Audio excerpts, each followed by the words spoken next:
The millionaire let his mistress decorate the nursery while his pregnant wife slept on the couch. She made a move out. Picture a warm living room, softly lit by a single lamp. The couch is old but comfortable, its worn threads telling stories of countless family gatherings. On that couch lies Emily Donovan, heavily pregnant, struggling to find rest as she shifts from side to side. Unbeknownst to her, behind the door to the baby's nursery stands her husband, Mark, accompanied by Sabrina, his glamorous, long-legged mistress. They are debating paint colors, rearranging furniture, and laughing like old lovers. What Emily doesn't know is that the nursery, the sacred space for her unborn child, is being transformed by the very woman who threatens to upend her life forever. Emily Donovan had once considered herself lucky. At 32, she was married to Mark Donovan. On the surface, a devoted husband with the bright smile of a small-town hero. They met at a charity gala in Chicago 6 years ago, introduced by mutual friends. Emily was instantly drawn to his easy laughter, and Mark adored her gentle heart. Everyone who knew them said they were the perfect match, destined for a wholesome family life, complete with a charming home just outside the city. Emily's pregnancy was planned and prayed for, especially after 2 miscarriages they had quietly endured. The losses had cemented their bond in grief, or so she believed. And the day the doctor confirmed this baby had a healthy heartbeat, they both cried tears of joy. They bought a quaint 4-bedroom home in Naperville, a picturesque suburban retreat with a yard big enough for a swing set, a dog, and hopefully, even more children down the line. But as Emily's belly grew, so did her suspicion that something felt off. It wasn't anything she could pinpoint exactly. Mark still brought her tea in the morning. He still said, "I love you." Yet, an unease started creeping into her everyday life. Sometimes she'd wake up in the middle of the night to find his side of the bed empty. He would return minutes later, claiming he went to get water or to check an email about work. If she pressed him, he'd snap, "Emily, you're pregnant and paranoid. Go back to sleep." In her more generous moments, she tried to brush aside her concerns. Mark was ambitious, a commercial real estate agent, hustling for big commissions. Work always spilled into odd hours. Their next-door neighbor, a chatty retiree named Mrs. Hennessy, dropped by one late afternoon. She wore a floral dress and red lipstick, always eager to pass on her gossip. That day, Mrs. Hennessy carried homemade cookies to share. "There, fresh out of the oven," Mrs. Hennessy said, beaming. "Chocolate chip. I remembered you said it was your favorite, dear." Emily, trying not to show her fatigue, accepted the plate with a grateful smile. "That's so kind of you." "Not at all," Mrs. Hennessy replied, her eyes glittering with curiosity. "But I do hope everything's all right.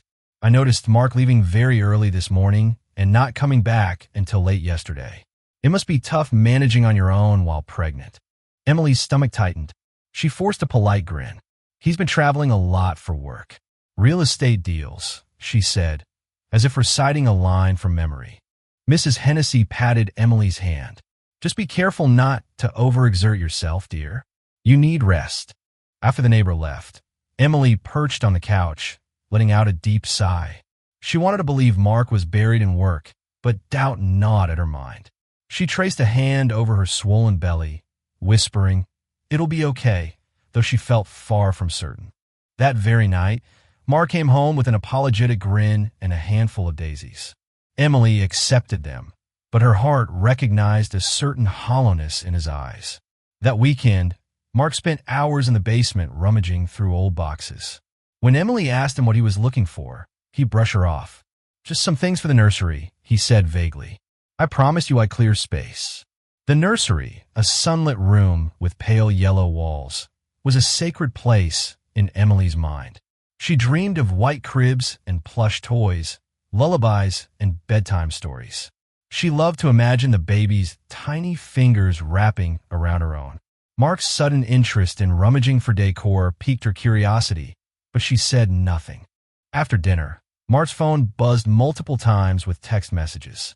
He'd pick it up, read, and then slip it into his pocket as if he was hiding the screen. Emily watched, and each time her heart sank a little more. She tried to focus on the positive. Maybe these messages were from a new client, but she knew better. That night, she decided to confront him. "Mark, is something going on?" she asked tentatively, her voice trembling. "You've been acting strange. If it's work stress, tell me." He leaned back, rubbing his temples. "Emily, you're overreacting. This is my busiest season. If I'm a little scattered, it's because I'm juggling multiple deals." She forced a smile. "Right, of course." Emily wanted to believe him so badly. She desperately wanted a secure nest for her baby to arrive into, not the chaos of suspicion.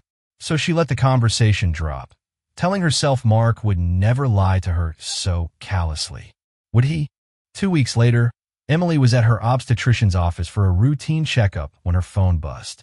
The number was unfamiliar, but the message was chilling. "Tell Mark I expect to hear from him tonight.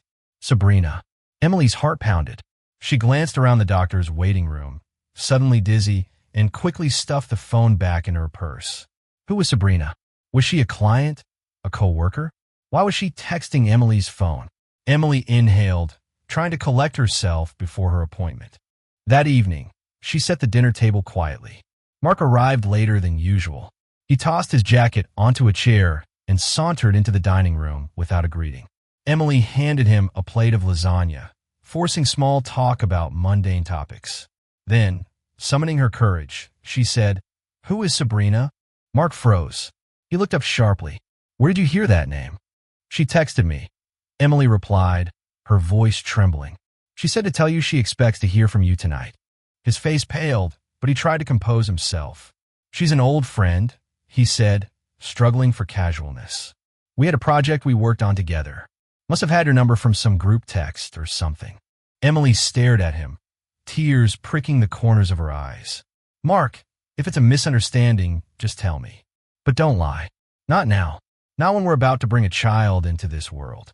He reached out, covering her hand with his. "Emily, trust me, there's nothing going on. Sabrina's a friend from my past. She's going through some issues and occasionally reaches out. That's it." Despite the swirl of doubt, Emily nodded. She didn't want to fight. She was exhausted, pregnant, and overwhelmed. She wanted peace. But that night, when she tried to sleep, her mind refused to settle. She looked at Mark's sleeping form beside her, and something inside her seemed to crack. Emily's best friend, Carla Suarez, came by the next morning. Carla, with her fiery personality and no-nonsense approach, had been Emily's confidant since college. When Emily told her about Sabrina's text, Carla's eyes narrowed. "Does he think you're stupid?" Carla fumed. "He's lying." Emily ran a hand through her hair. "He insists nothing's going on. He can be stubborn." Carla shook her head vehemently. "No, this is more than stubborn. He's gaslighting you. And you're pregnant. For heaven's sake." Emily sighed, her shoulders slumping. "I know, but I can't just throw accusations at him. If I push too hard, what if I ruin everything for the baby?" Carla was about to respond when they heard footsteps upstairs. They exchanged puzzled glances. Mark was supposed to be at work. Quietly, they climbed the steps and found the nursery door slightly ajar. Mark stood inside, rummaging through paint swatches scattered on the floor. A second set of footprints moved across the plastic tarp, but the person was out of view. Emily's heart lurched. Was someone with him? Had he brought Sabrina here?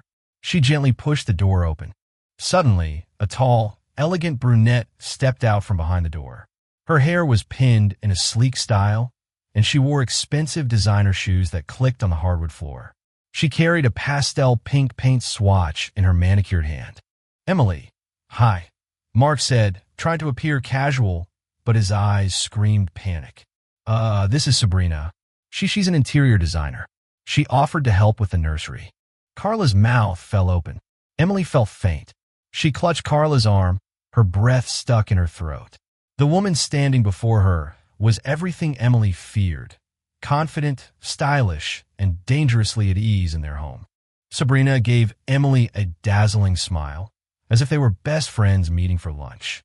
"I'm sorry if this is a surprise," Sabrina said, her voice smooth as silk. "Mark mentioned you were resting, and we didn't want to disturb you." Emily felt Carla stiffen beside her. She fought to keep her composure. "I wasn't aware we hired a professional decorator," Emily managed, swallowing the bile that rose in her throat. Mark quickly interjected. I just thought it would be nice. You've been so tired lately. Sabrina offered her services as a favor. No charge. He forced a laugh. Just try to lighten your load. Sabrina stepped forward and gently placed the paint swatches in Emily's hand. We're considering a soft pastel, very subtle, yet uplifting for the baby. Emily couldn't speak. She felt an overwhelming mixture of anger, betrayal, and humiliation. Carla broke the tension with a scathing smile. That's so thoughtful of you, Sabrina. But typically, a pregnant woman likes to choose the nursery colors herself. Sabrina's smile faltered for just a second before she regained composure. Of course, I'd love your input, Emily. Her eyes flicked toward Mark. It's your baby, too. Emily's eyes met Mark's. He looked away. She realized in that moment that her worst suspicions were not just paranoid fantasies. Mark had brought this woman, Sabrina, into the most sacred space in their home without asking Emily, without considering how hurtful it would be. Her voice felt trapped in her throat, but she managed to force out, I'm feeling a bit dizzy. I need to lie down. She turned, clutching Carla's arm, and left the room. The last thing she saw was Mark's pleading look and Sabrina's triumphant smile. Carla helped Emily down the stairs. In the living room, Emily collapsed onto the couch, tears streaming. He's cheating on me, she whispered. I know it, Carla nodded, hugging her friend. Yes, I think so too. I can't believe he brought her here, into the nursery. Emily sobbed. How could he do that? Carla's face hardened. You need to tell him to leave now. This kind of disrespect is beyond outrageous. Emily trembled, wiping tears. I need to be sure. I can't just break up my family over a suspicion. Carla's jaw set grimly. Emily, the proof is upstairs picking out paint colors. If he's willing to flaunt her in your home, there's no telling how brazen he's become outside of it.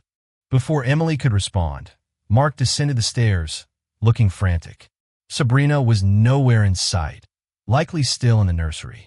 He approached the couch, hands raised as if to calm them. Emily, please listen, he began. Sabrina's an old friend. We dated briefly in college, yes, but we're just friends now.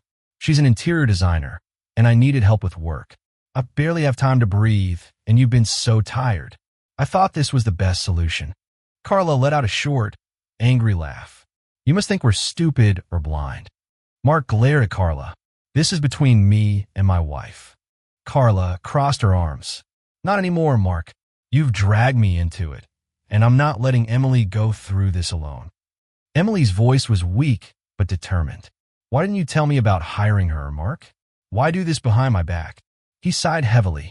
Because I knew how it would look, and I knew you'd react like this. She offered to help while you were resting. That's all. Carla eyed him suspiciously. Why is she texting Emily, demanding you call her? Mark flinched, because she wanted to confirm the color scheme. She was annoyed I wasn't replying. Look, Emily, you're pregnant and fragile right now. I'm just trying to take stress off your plate. Emily felt torn between fury and disbelief. She shook her head, tears threatening again. Fine, she said at last, her voice trembling. I won't accuse you of anything yet, but if I ever catch you lying, if I find out you're with her, I swear, Mark, I'll end this marriage. He placed a hand over his face, exhaling. Emily, it's not like that. Carla shot him a warning look. You'd better hope it isn't. Just then, Sabrina appeared on the stairs, her purse slung over her shoulder, phone in hand. Mark, I have to be at another appointment. Let's reschedule. Okay. She gave Emily an artificially bright smile. I hope you feel better soon, Emily. Emily didn't respond. She watched in stony silence as Sabrina breezed out the front door. Once it closed, the living room was thick with tension. Carla glared at Mark and whispered, You have some nerve. Then she led Emily to the kitchen, leaving Mark alone in the living room, slumped against the couch, frustration etched across his face. Days passed in a tense stalemate. Emily tried to bury her suspicions, focusing on her pregnancy. She attended prenatal yoga classes, read parenting books, and forced a smile whenever neighbors asked how she and Mark were doing. But her heart was uneasy. She couldn't stop imagining Sabrina in that nursery, her slender fingers touching every surface that Emily had hoped to decorate herself. Carla insisted that Emily see a counselor or at least talk to someone impartial. But Emily resisted. She wanted to believe Mark would see sense, break ties with Sabrina, and beg for forgiveness for this bizarre betrayal of trust. She wanted a stable family for her unborn baby. Then late one night, Emily woke up with a craving for crackers and cheese. She fumbled out of bed, tiptoeing downstairs, only to discover that Mark wasn't in bed with her. She found him in the living room, phone pressed to his ear. When he spotted her, he ended the call abruptly, panic flashing across his face. "Who were you talking to?" Emily asked quietly, hugging her robe around her. He cleared his throat. "A client. Late-night crisis on a property deal." She stepped closer, her voice trembling. "You're lying." He bristled. "Why would you say that?" "Because I'm not stupid, Mark. I heard the way your voice was low, soft. That wasn't a business call." He ran a hand through his hair, exasperated. "Emily, you're imagining things.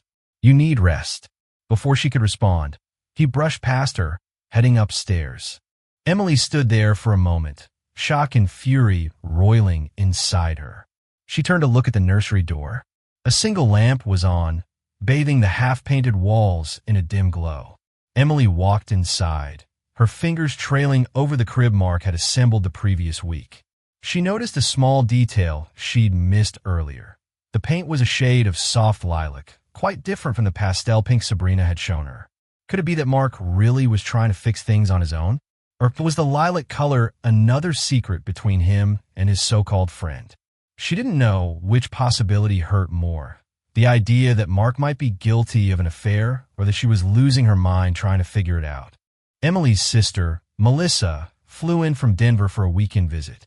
Melissa was a tough, pragmatic lawyer who rarely sugarcoated anything. After an affectionate hug, Melissa sat down in Emily's kitchen and asked the hard questions, point blank. "Tell me everything, Em."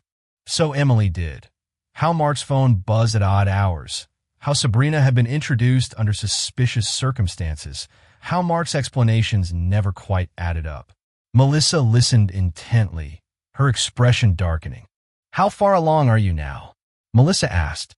30 weeks, Emily said, resting a hand on her belly. Melissa took a long breath. "I'm going to give you some advice as both your sister and a lawyer. You should protect yourself, Emily. If Mark is cheating, you need to consider your options. Financially, legally, everything." Emily's eyes filled with tears. "I can't imagine raising this child alone." Melissa placed a hand on Emily's shoulder. "It's better to do it alone than with a man who disrespects and deceives you. But let's not jump to conclusions. We could try to confirm the truth." That evening, over dinner, Melissa confronted Mark. "So, Mark, I heard about your new interior designer friend." Mark stared at his plate. "Yeah, Sabrina's an old friend from college. She's just helping us out. No big deal." Melissa raised her eyebrows. "Emily doesn't feel that way." He shot Emily a tense glance. "Emily's been under a lot of stress. I'm doing what I can." Melissa's voice was sharp. "Then why is Sabrina texting Emily, telling you to call her? Why bring her here while Emily's asleep? It's highly suspicious." Mark's jaw tensed. "I don't have to justify myself to you, Melissa." Her eyes flashed. "You do if I think my sister's well-being is in jeopardy." Emily tried to interject, but Mark stood abruptly. "I'm going for a drive," he muttered, grabbing his jacket. "I can't deal with this right now." As the door slammed, Melissa pulled Emily into a hug. "I'm sorry, sis. Something's definitely off." Emily wept into her sister's shoulder, the tension compressing her heart like a vice. She wanted clarity, but all she had was a swirl of fear and half-truths. Melissa decided they needed concrete evidence. She enlisted Carla's help, and together the two women devised a plan to follow Mark discreetly one afternoon when he claimed to be meeting a client. Emily stayed home, too anxious to participate. She clung to some faint hope that they would find Mark was truly working. That day, Carla and Melissa tailed Mark's car to a stylish coffee shop downtown. They watched from a distance, hearts pounding. Sure enough, Sabrina soon arrived, wearing a white trench coat and stylish heels. Mark greeted her with a warm hug, one that lingered just a bit too long for mere friends. They ordered coffee, found a booth in the corner, and talked in hushed voices. Carla snapped a few photos with her phone. Melissa's hands trembled with anger. "That bastard," she whispered. "Emily's nearly 8 months pregnant, and here he is canoodling with his mistress." They waited to see if Mark would do something more incriminating. After about half an hour, Sabrina slid her hand across the table and placed it over Mark's. Their eyes locked, and Mark leaned forward, whispering something that made Sabrina smile.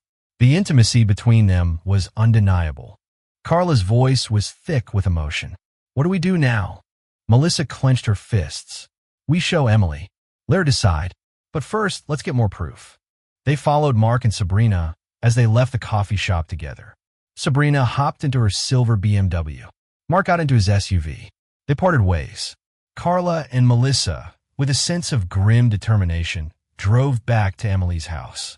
Emily was in the living room, biting her nails, pacing. When she saw their faces, she burst into tears even before they spoke. Carla wrapped her arms around Emily, rocking her gently. "I'm so sorry," Carla whispered. "We have pictures." Melissa handed over her phone. Emily glanced at the images. Mark's tender hug, Sabrina's hand on his, the intimate smile. Emily choked on a sob. Even though she'd suspected the truth for weeks, seeing it laid bare felt like a knife twisting in her heart. That night, Mark came home to a silent, dark house. Emily sat on the living room couch, waiting. The photos were on the coffee table, printed out in black and white. When Mark turned on the lamp, he froze at the sight of them. Emily stared up at him, tears streaking her cheeks. "Explain these," she whispered, her voice tight with pain. He ran a hand through his hair, panic flitting across his features. "Emily, don't you dare lie to me again," she said, her voice louder now. "You said she was just a friend, an interior designer. But you were holding hands, Mark. That's not a business meeting." He swallowed hard. "I never meant for it to go this far." Emily's heart felt like it was being squeezed by a vice. "What did you mean to happen? Why? Why do this to me now? I'm pregnant with your child, for God's sake." He sank into the armchair, head in his hands. "I'm sorry, Emily. I really am. Sabrina and I reconnected a few months ago at a conference. It started innocently. We kept in touch, had lunch a few times, but it snowballed. I guess I was feeling trapped or scared about becoming a father again after we lost the first 2 pregnancies. I made a stupid, terrible mistake." Emily's voice was raw with grief. "You betrayed me. You brought her here, into our house, our baby's nursery. How could you stoop so low?" His eyes brimmed with guilt. "I don't have an excuse. I was going to end it. I wanted to provide you with a perfect nursery, a perfect home to make up for my guilt." It was all twisted logic. Emily stared at him, disgust and heartbreak warring within her. "You let her decorate the nursery while I slept on the couch downstairs. Do you know how humiliating that is for me?" Tears slipped down Mark's cheeks. "I'm so sorry," he said again, like a broken record. Emily closed her eyes, trembling with rage. She forced her voice to remain steady. "Get out. Pack a bag. You can stay with your mistress if you want, but you can't stay here." Mark's head jerked up. "Emily, no. Please." She stood, clutching her belly protectively. "I said get out, Mark." He tried to approach her, but she backed away. "Please, Emily. I'll end it with her. I promise. Don't do this." Emily's voice was shaky but resolute. "I have to protect myself and our child. If you have any dignity left, you'll go." Mark stayed silent for a long moment, tears streaming down his face. Then he nodded bleakly. Without another word, he trudged upstairs to pack a suitcase. Emily sank back onto the couch, sobbing quietly. She listened to the sound of him moving around, rummaging in drawers, footsteps heavy with regret. A part of her still loved him, still wanted a family with him, but she couldn't ignore the weight of betrayal. Finally, Mark came downstairs, suitcase in hand. He paused at the door, looking at her. "I love you," he whispered. But Emily didn't respond. She stared at the wall. He let out a broken sigh and walked out. The door clicked shut, leaving Emily alone in the half-lit living room, clutching her belly as tears poured down her cheeks. The first few days without Mark were excruciating. Emily tried to focus on her health, sleeping as best she could, but nightmares plagued her. She dreamt of Sabrina rearranging the furniture in the nursery, painting the walls with mocking laughter. She dreamt of Mark walking away with his arms around another woman, leaving Emily alone and pregnant. Melissa stayed an extra week to support her sister, helping with chores and moral support. Carla visited daily, bringing groceries, insisting Emily eat well. Emily was grateful, but emotionally drained. She had to decide if she wanted Mark in her life anymore.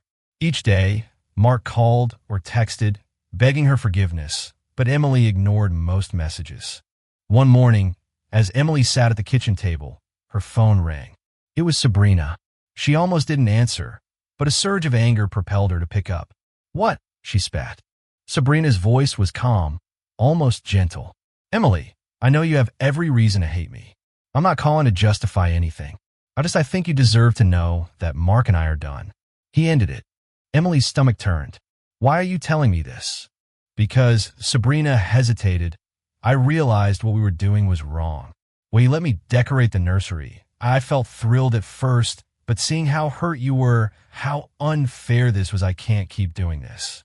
I told Mark I'm leaving Chicago." Emily gripped the phone tighter. "And why should I believe you?" Sabrina sighed.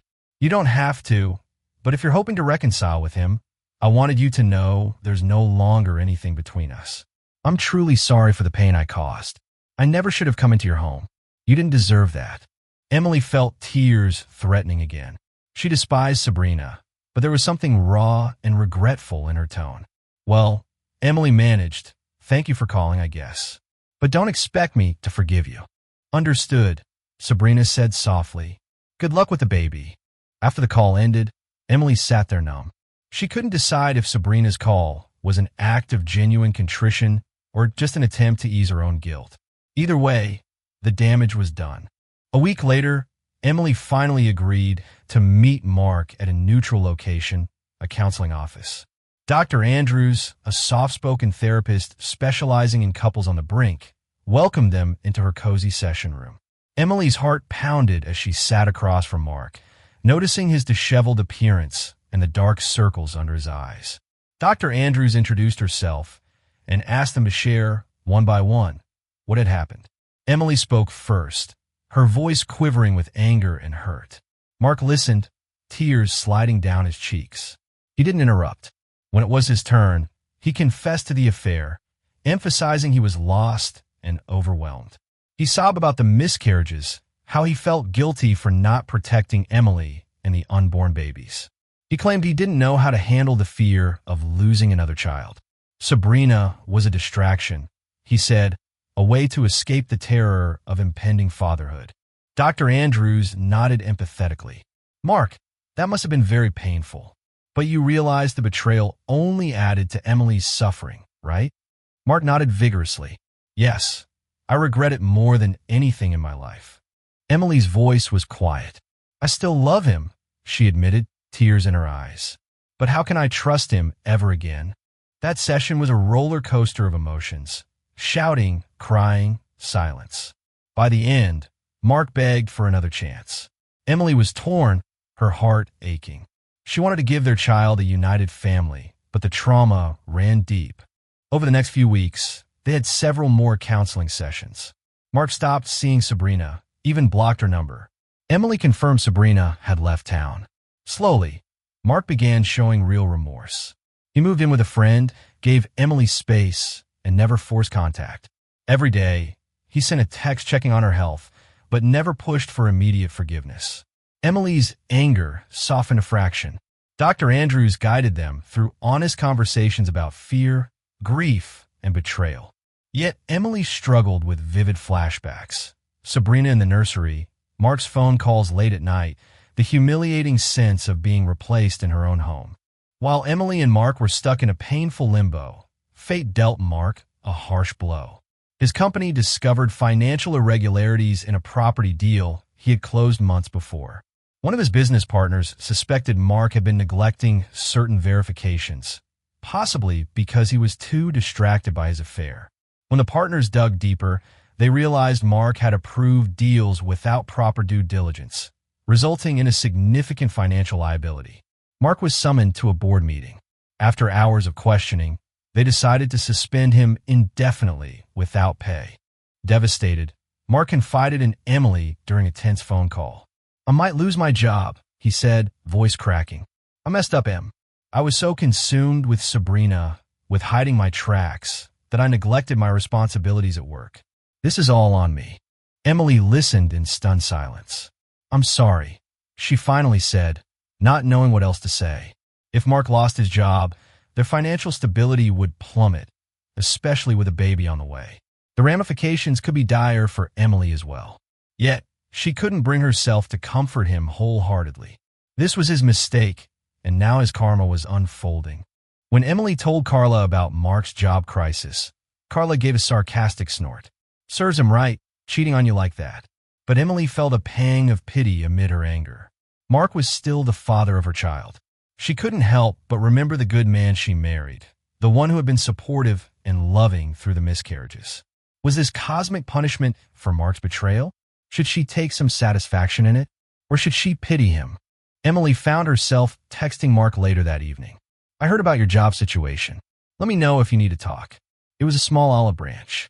Her therapist had encouraged her to find empathy if she wanted to move forward, whether that meant reconciliation or closure. Mark's reply came swiftly. "Thank you. I know I deserve this. I'm sorry for everything. Let's talk whenever you feel ready." At 35 weeks pregnant, Emily experienced false labor pains late one night. She woke up to a tightness in her belly and a radiating ache in her lower back. Panicked, she tried to breathe through the contractions, but they were intense. She called Carla, who rushed her to the hospital. Emily lay in a hospital bed, waiting for the doctor's assessment. Fear gripped her. Was this too early? Would the baby be okay? In that moment, she realized how alone she truly felt without Mark by her side. As much as she resented him, part of her yearned for his presence. She had always imagined him comforting her in labor, whispering reassuring words. Carla called Mark despite Emily's initial protests. He arrived within half an hour, breathless, hair disheveled. He rushed to Emily's bedside, tears in his eyes. "Are you okay? Is the baby okay?" Emily clutched his hand, too scared to be angry. The doctor soon confirmed these were Braxton Hicks contractions, false labor pains. The baby was fine, healthy, and likely needed a few more weeks to bake. Relieved, Emily let out a long breath, tears of gratitude streaming down her cheeks. Mark stroked her hair, murmuring apologies and comforting words. In that vulnerable moment, Emily allowed herself to lean on him just a little. In the aftermath of the hospital scare, Emily wrestled with her conflicting emotions. Mark's job suspension meant he had more free time, which he tried to devote to supporting Emily. He brought groceries, offered rides to doctor appointments, and texted her daily to see if she needed anything. Despite her heartbreak, Emily found herself slowly softening. She missed the good parts of him. At a counseling session, Dr. Andrews suggested a trial period of cohabitation for the final weeks of pregnancy, on a strictly platonic basis, so Mark could assist Emily. It might reduce stress for Emily, ensuring she wasn't alone if she went into labor. Emily reluctantly agreed, on the condition that Mark stay in the guest bedroom and follow her rules. When Mark returned to the house with his suitcase, there were no warm embraces. Emily laid down strict boundaries. No entering her bedroom without permission, no late-night phone calls, no contacting Sabrina. Mark agreed, looking humbled. Their home felt heavy with tension, but also a flicker of hope. They spent the next week in a delicate dance, Emily preparing for the baby, Mark tiptoeing around her anger, both of them trying to navigate a path forward. The nursery still had that lilac paint that Sabrina had partially influenced. Emily found herself avoiding the room, uncertain how to reclaim the joy of decorating it. Mark offered to repaint, but she shook her head. "No, I'll figure it out," she said, a faint tremor in her voice. Just when Emily thought Sabrina was gone for good, the doorbell rang one afternoon. Emily opened the door to find Sabrina on the porch, looking frantic.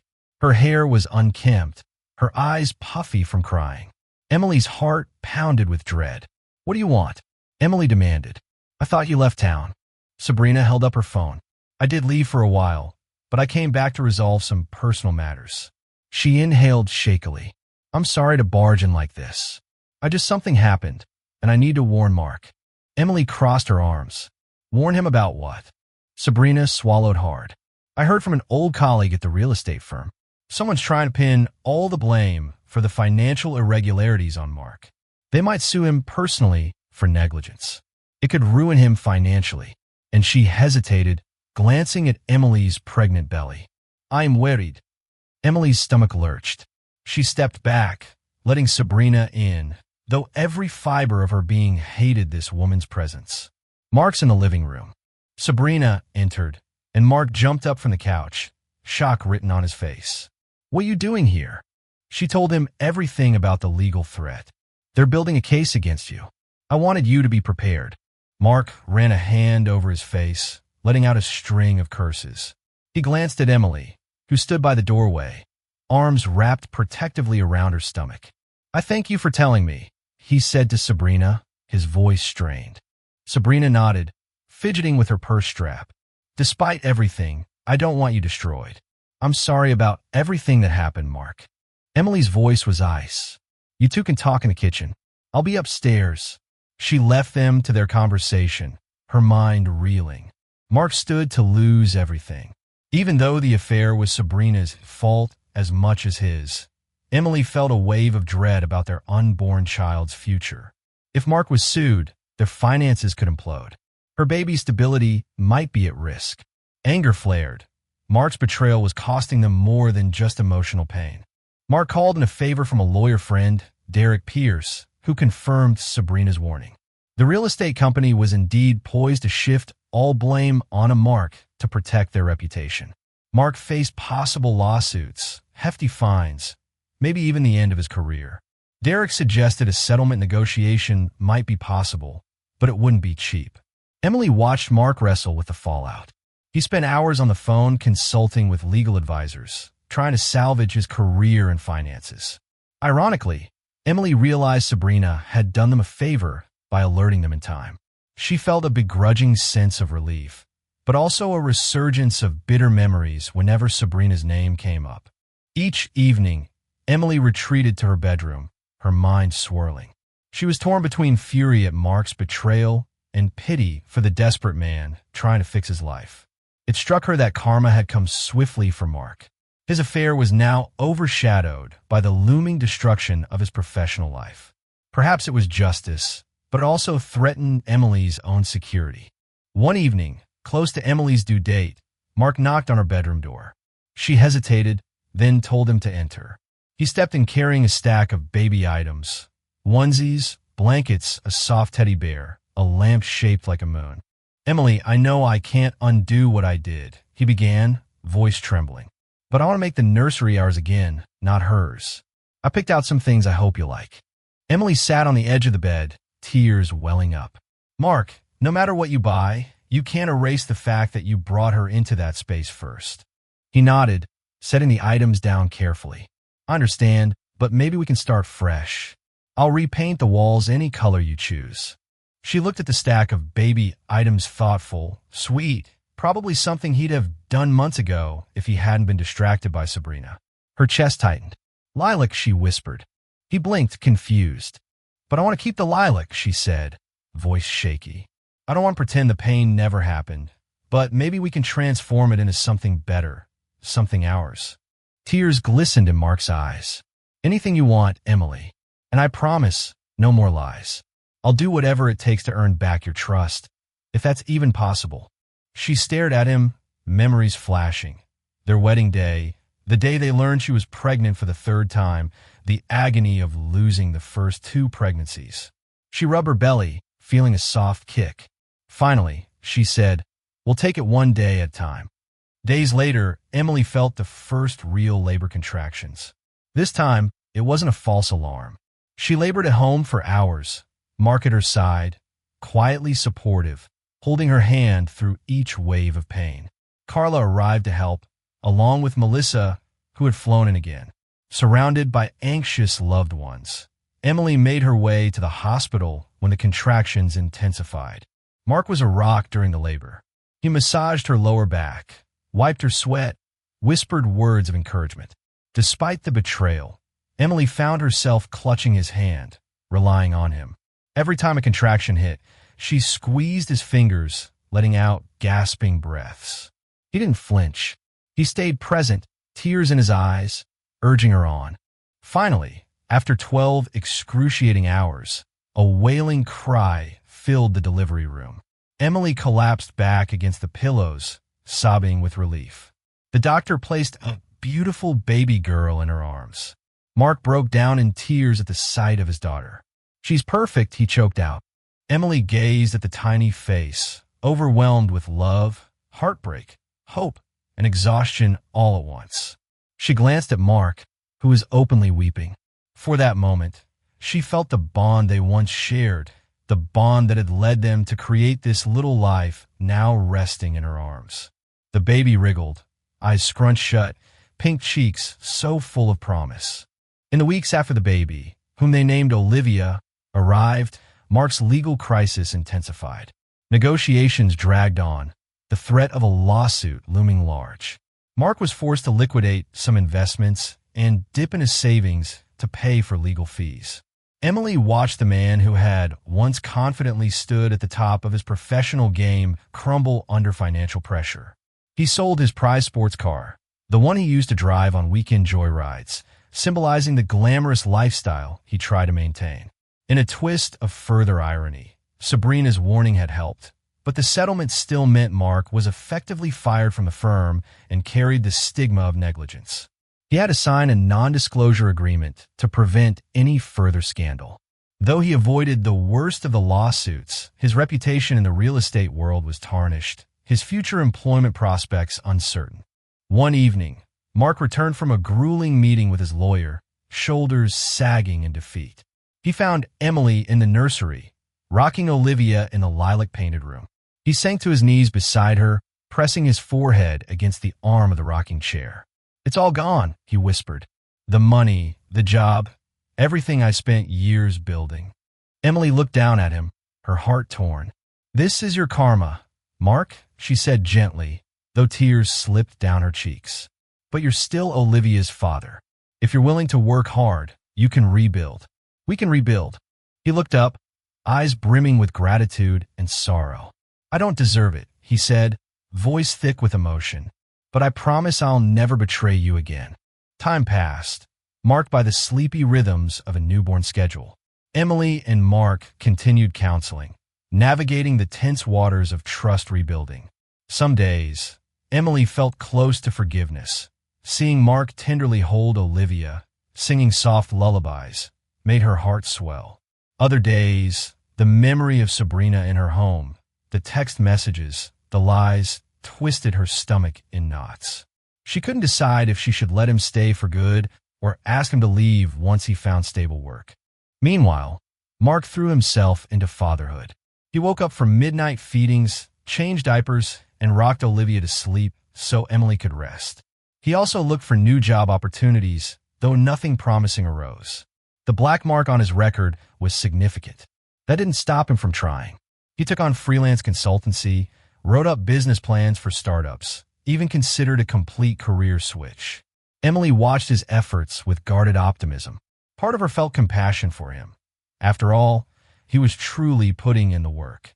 Yet the wound of betrayal still ached. Could she ever fully trust him again?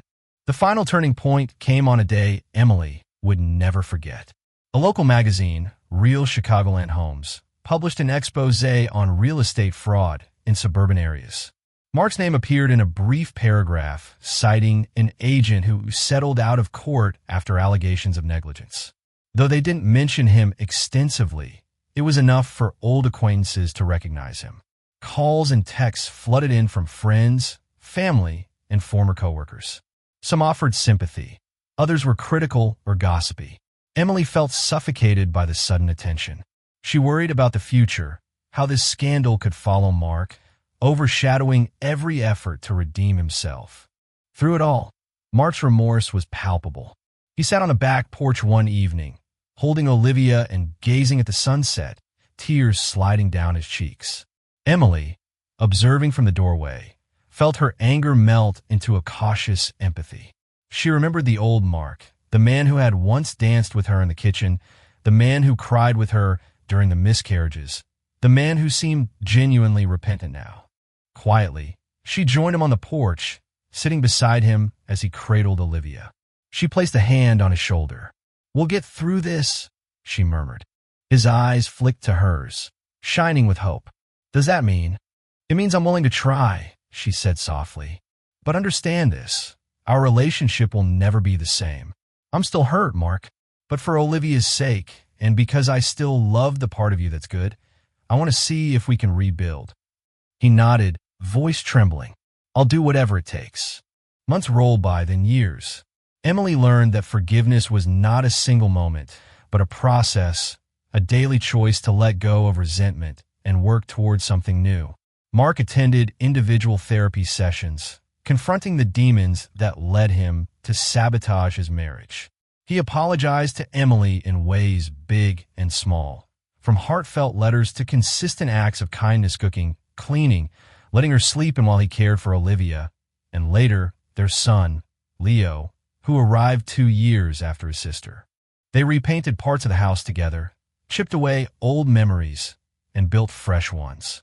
Though they kept the lilac nursery walls, Emily had added a mural of soft clouds and stars. Mark carefully painted each star by hand, a symbolic gesture of his dedication to his daughter, his son, and to Emily.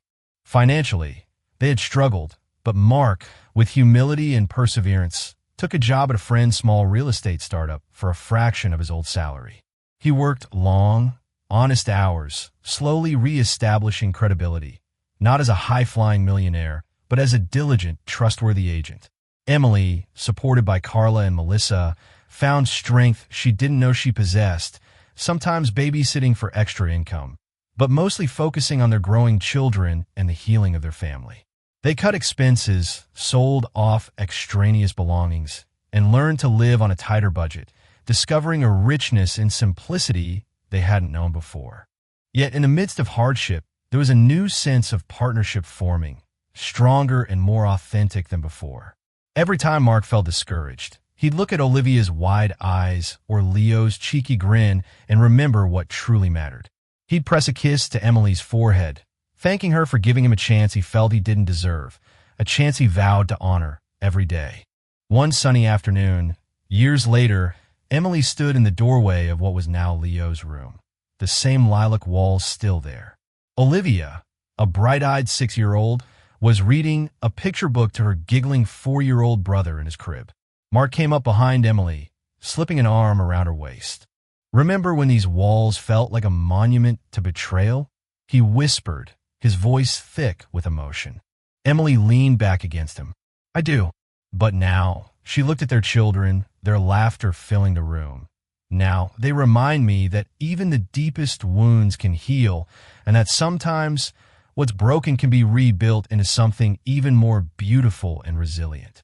The nursery that once bore the stains of betrayal had become a symbol of their journey, a testament to hard-won forgiveness, enduring love, and the tenacious hope that allowed a family to not just survive, but to truly thrive.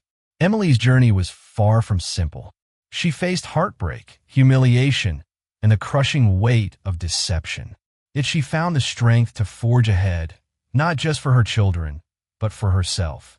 Mark, humbled by scandal and profound personal regret, fought tirelessly to win back his wife's trust and rebuild his life on a foundation of honesty.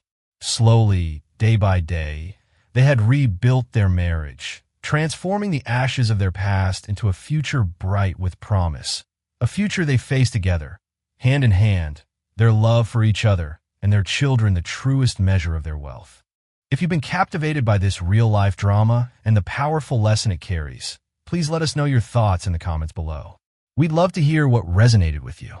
Don't forget to like this video, share it with others who might appreciate this story of resilience, and subscribe to our channel for more gripping stories. Your support fuels our passion for storytelling, and we can't wait to bring you more incredible tales of love, heartbreak, and redemption. Thanks for watching.